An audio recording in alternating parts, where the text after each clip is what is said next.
예순 하나님 나라 관점으로 보는 성경 개관 제57일차입니다. 오늘은 욥기 12장부터 24장까지입니다. 오늘은 짧게 이렇게 짧은 건 아니고요. 오늘은 이곳 저곳을 보지 않고요. 욥기 12장부터 24장입니다. 욥기는 시대는 언제라고 말씀드렸죠? 창세기요. 예, 욥기의 시대는 창세기입니다. 창세기. 예, 맞습니다. 욥기의 시대는 창세기인데 창세기 다음에 또는 창세기 중간에 읽지 않은 이유는 이게 시대의 의미보다는 의인의 고난이라고 하는 의미가 있기 때문에 고난에 대한 이야기이기에 고난이 가장 극심했다고 생각하는 포로 시대 중에 넣어서 일부러 포로 시대 중에 넣어서 읽도록 한 것입니다. 그런데 약간 의미는 다르죠. 왜냐하면 욥기는 의로운 자의 고난이고요. 이스라엘 백성들이 포로 생활을 당한 것은 의로운 데 당한 게 아닙니다. 그건 하나님께서 명백하게 이스라엘 백성들의 죄악 때문에 이 고난을 당한다라고 말씀을 하셨기 때문입니다. 그래서 고난을 당한 이유는 다릅니다. 그러나 어쨌든 고난에 대한 이야기이기 때문에 이 포로 시대 중에 욥기를 읽습니다. 그러나 욥기의 시대는 창세기 시대이다라고 하는 것은 다시 한번 강조합니다. 욥기는 하나님 나라 관점으로 보는 주제는 이렇습니다. 같이 읽어봅니다. 하나님 백성의 고난과 인간의 한계. 고난을 이해하는데 인간의 지식으로는 한계가 있습니다. 그것을 인정해야 됩니다. 인간의 능력은 한계가 있습니다. 그리고 인간의 지식도 한계가 있고요. 그래서 하나님께서 계속 나중에 욥기의 뒷부분에 욥한테 계속 물어보시는 것은 두 가지 정도입니다. 크게는 두 가지입니다. 네가 모든 걸 알고 있느냐? 인간이 모든 걸 알 수 있느냐? 왜 고난을 당하는지? 왜 때로는 악인이 더 형통하는지? 네가 이걸 알 수 있겠느냐? 알 수 없다는 거죠. 하나님의 더 큰 뜻이 있다는 거죠. 두 번째는 네가 할 수 있느냐입니다.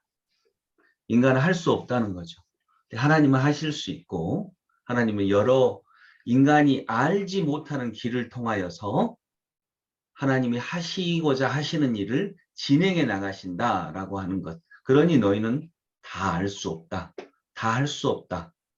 그렇기 때문에 믿고 나아가는 것이 더 소중하다라고 하는 말씀을 결론적으로 하고 계시고 욥은 하나님의 이 말씀에 결국 인정합니다. 그리고 공감하는 거죠.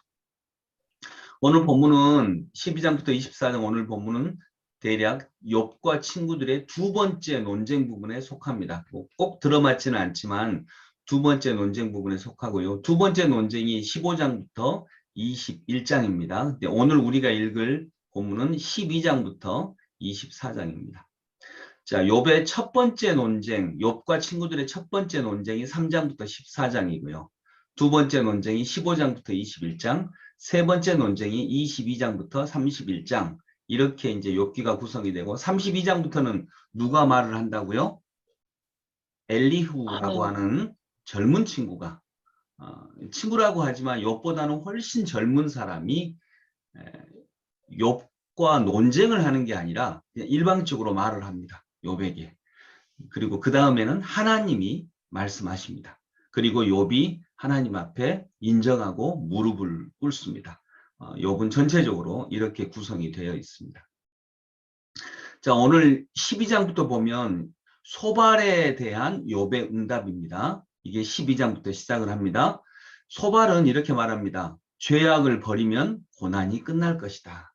그러니 욥아, 친구로서 말하는데 네가 얼른 너의 죄를 고백해라. 그러면 너의 고난이 끝날 것이다. 근데 욥은 12장부터 이 말합니다. 너희는 제발 좀 잠잠해라.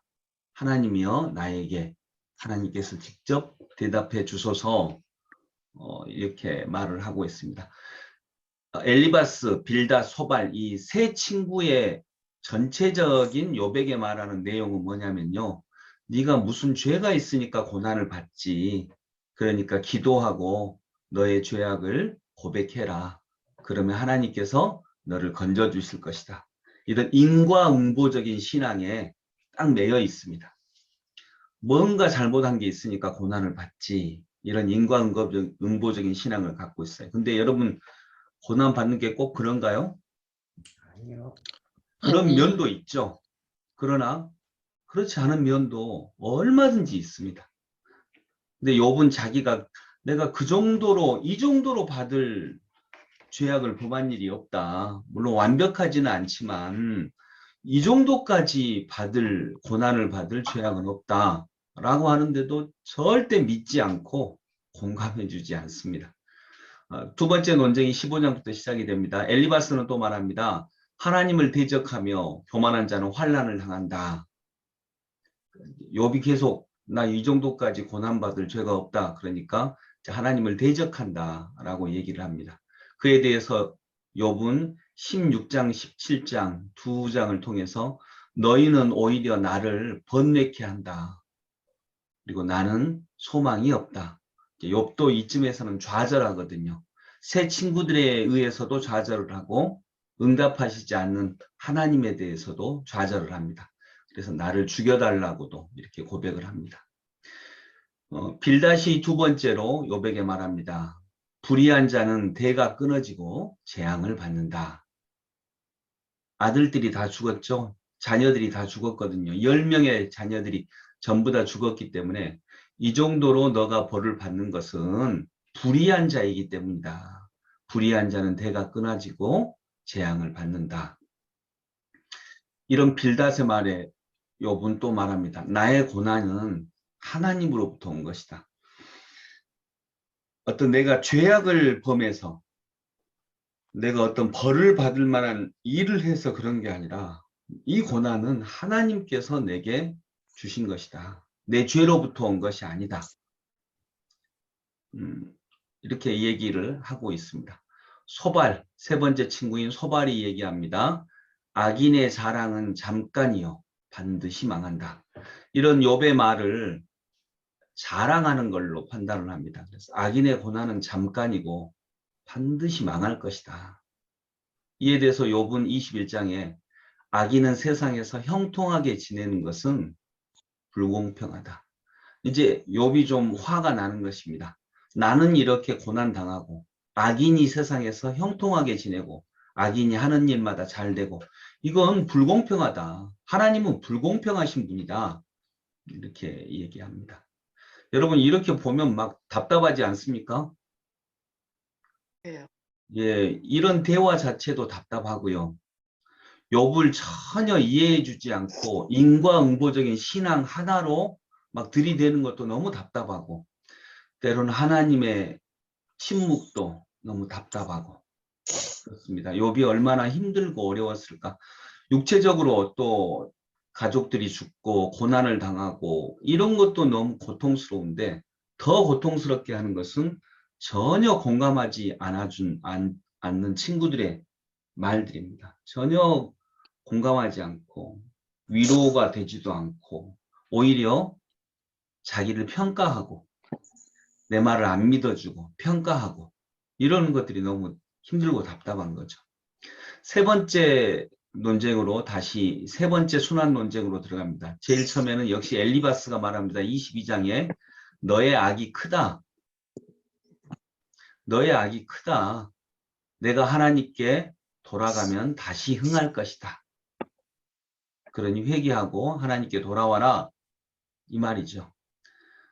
욥은 여기에 대해서 다시 응답합니다. 나의 가는 길을 오직 그가 아신다. 이거 유명한 구절이죠. 나의 아는 길을 오직 그가 아신다.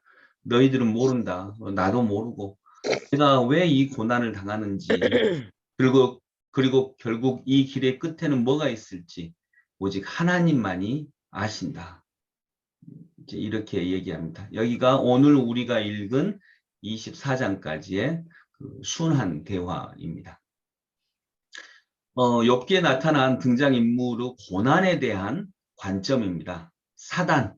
사단은 고난을 어떻게 보냐면요. 사람들은 고난 없이 잘 살고 축복받을 때만 하나님을 믿는다. 고난을 당할 때는 하나님 안 믿는다. 사탄은 이렇게 보고 있습니다. 전혀 사실이 아니었죠. 욥은 이 사탄의 이 말은 틀렸다라고 하는 것을 욥은 벌써 3장에서 이미 증거합니다. 그리고 그 다음에는 이제 욥과 하나님과의, 욥과 다른 인간, 욥과 친구들, 욥과 하나님과의 다툼입니다. 사탄은 이미 욥 3장에서 욥의 이 관점, 아니 사탄의 관점이 틀렸다는 게 이미 욥에 의해서 증명이 됩니다. 욥은 고난을 당할 때에도 하나님을 원망하지 않거든요. 그리고 욥의 세 친구 관점은 이렇습니다. 엘리바스, 빌다, 소발이라고 하는 세 친구의 관점은 고난은 하나님께서 죄를 심판하는 거다. 인과응보적인 신앙입니다. 무엇인가 지은 죄가 있기 때문에 벌을 받는 것이다. 그러니 회개하고 돌아오면 회복할 수 있다. 이렇게 말하고 있습니다.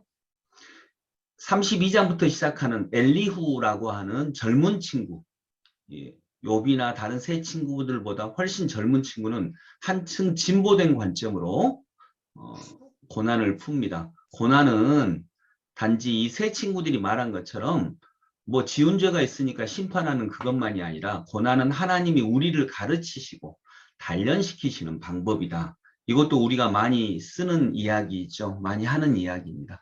고난을 통해서 우리를 단련시키시고 우리를 가르치신다. 엘리후도 이 관점으로 얘기를 합니다. 그러나 하나님은 나중에는 엘리후까지도 부족했다.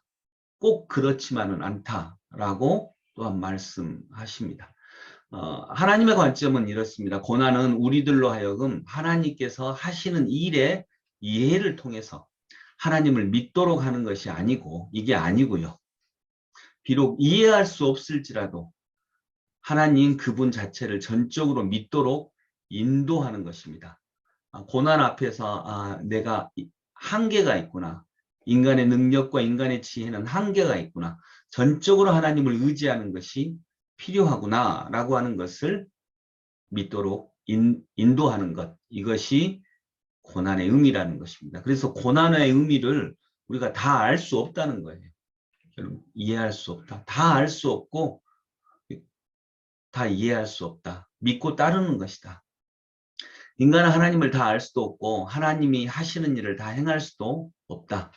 하나님의 전지전능하심을 믿고 의지하는 것이 지혜로운 일이다. 즉 신비를 인정하는 것이 이것이 필요하다라고 하는 것입니다. 욥기 12장 2절부터 3절 같이 읽어봅니다. 너희만 참으로 백성이로구나. 너희가 죽으면 지혜도 죽겠구나. 나도 너희같이 생각이 있어 너희만 못하지 아니하니 그 같은 일을 누가 알지 못하겠느냐.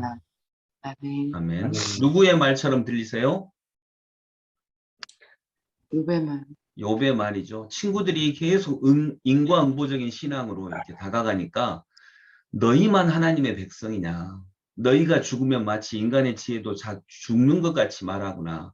나도 너희만큼의 생각은 있다.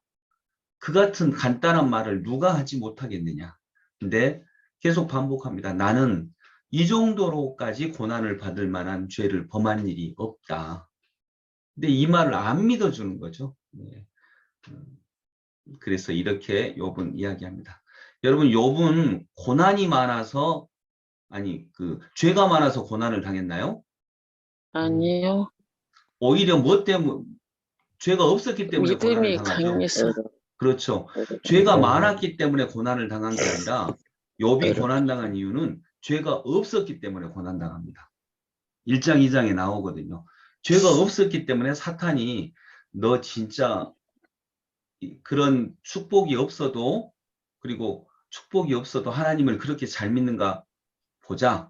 즉 죄가 없었기 때문에 고난을 택해서 받게 한 사람이 욥이었어요. 근데 친구들은 계속 정반대의 이야기를 하죠.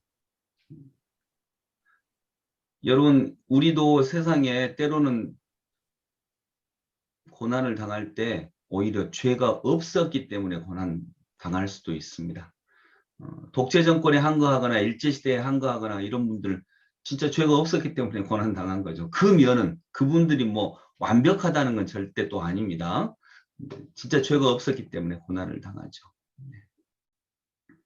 욥기 15장 24절 25절 또 같이 읽어봅니다. 환난과 역경이 그를 두렵게 하며 싸움을 준비한 왕처럼 그를 쳐서 이기리라. 이는 그의 손을 들어 하나님을 대적하며 교만하여 전능 자에게 힘을 과시하였습니다. 이건 누가 한 말일까요? 뭐 누군지는 모르지만 욥의 세 친구 중에 한 명이 한 말입니다. 즉 인과응보적인 신앙입니다. 환난과 역경이 그를 두렵게 하며 싸움을 준비한 왕처럼 그를 쳐서 이기리라. 이는 그러니까 그가 고난을 당한 이유는 그의 손을 들어 하나님을 대적하며 교만하며 전능자에게 힘을 과시하였습니다. 하나님을 대적했기 때문에 그렇게 고난을 당한 것이다. 동일한 말을 계속 반복해서 합니다. 엘리바스가 한 말인데 엘리바스는 악인이 일평생 고난을 당하며 일찍 죽음을 당한다고 주장합니다. 그러므로 악인처럼 행동하지 말고 회개하라는 것이 두 번째 논쟁의 요지입니다. 여전히 엘리바스는 인생을 단순하게 생각합니다. 악을 행하면 벌을 받고 회개하면 즉각 회복된다. 이렇게 생각합니다. 하지만 실제 인생은 그렇게 단순하지 않습니다. 때로는 악인들이 번성하고 의인들이 고난을 받습니다. 그래서 시편에 보면 악인들은 뭘것 같다고요? 식물로 보면 악인은 풀과 같고 의인은 종려나무와 같다. 나무와 같다. 자라기는 뭐가 일찍 자라요? 풀이요. 풀이 훨씬 일찍 자랍니다. 근데 풀은 겨울을 견디지 못하죠. 다시 쓰러졌다가 또 일어났다. 또 금방 번성하는 것 같다가 또 쓰러졌다가. 근데 나무는 겉으로 볼 때는 전혀 안 자라는 것 같습니다. 겨울을 지나고 또 자라고 겨울을 버티고 또 자라고 하면서 한 20년이 지나고 나면 풀과 나무는 비교가 안 되는 거죠. 근데 1년만 보면 풀과 나무는 여전히 비교 안 됩니다. 비교 안 되게 풀이 더 잘 자랍니다. 그러나 20년, 30년, 40년 전체를 두고 보면 그거 역시 비교가 안 되는 거죠. 이제 삶을 그런 관점으로 보라고 하는 것이 시편을 포함해서 또 욥기까지도 하는 말씀입니다. 오늘 우리가 이렇게 새벽 기도하고 하나님의 이름을 부르는 분들도 풀처럼 자라나는 것이 아니라 나무처럼 자라나는 삶인 줄로 믿습니다. 아멘. 네. 여러분, 우리가 새벽 기도하면 새벽 기도 끝나고 나면은 바로 기도가 응답되고 이루어지나요? 아니요. 네. 네. 다 아니라고 하잖아요, 지금. 안명의 장로님도 고개를 심하게 흔들고, 네, 다 아니라고 그래요. 네, 진짜 아니에요. 새벽 기도 끝나고 기도 한번 하면 기도 응답 다 되고, 근데 무당이, 미신이 얘기하는 게 이거예요. 구도 한번 하면 다 돼. 또 때로는 미신적인 신앙을 갖고 있는 사람, 기독교인이어도 미신적인 신앙을 갖고 있는 사람, 어떤 목사님이 기도해주면 금방 좋아져. 여러분, 인생에서 그런 건 없습니다. 그거 믿으면 기독교를 믿는 게 아니에요. 어떻게 하나님은 인간을 바꿔서 우리 상황을 바꿔내시는 게 아니라 성도를 바꿔내시는 거예요. 사람을 통해서 일하시기 때문입니다. 근데 성도가 그래서 기도하는 것은 하나님 이렇게 되게 해주세요. 상황을 바꿔내는 게 아니라 기도는 하나님께서 나를 만져가시는 거예요. 그래서 나를 변화시켜 내심으로써 우리를 감싸고 있는 상황들이 점점 바꿔지는 겁니다. 여러분 그게 진짜잖아요. 그래서 네. 기도한다고 그날 확 바꿔지지 않아요. 그건 미신입니다. 미신은 그걸 추구합니다. 그러나 그렇게 되지 않죠. 또 확 바꿔진다고 해서 그게 꼭 좋은 것도 아니고요. 결론은 하나님이 나를 만져가시는 것, 그것이 가장 복된 신앙생활이다 믿습니다. 우리 찬송가 400장 험한 시험 물속에서, 이게 지금 험한 시험 물속에 있는 분들, 그런 상황을 만난 분들에게 하나님께서 욥과 같은 믿음으로 회복시켜 주시기를 원합니다. 험한 시험 물속에서.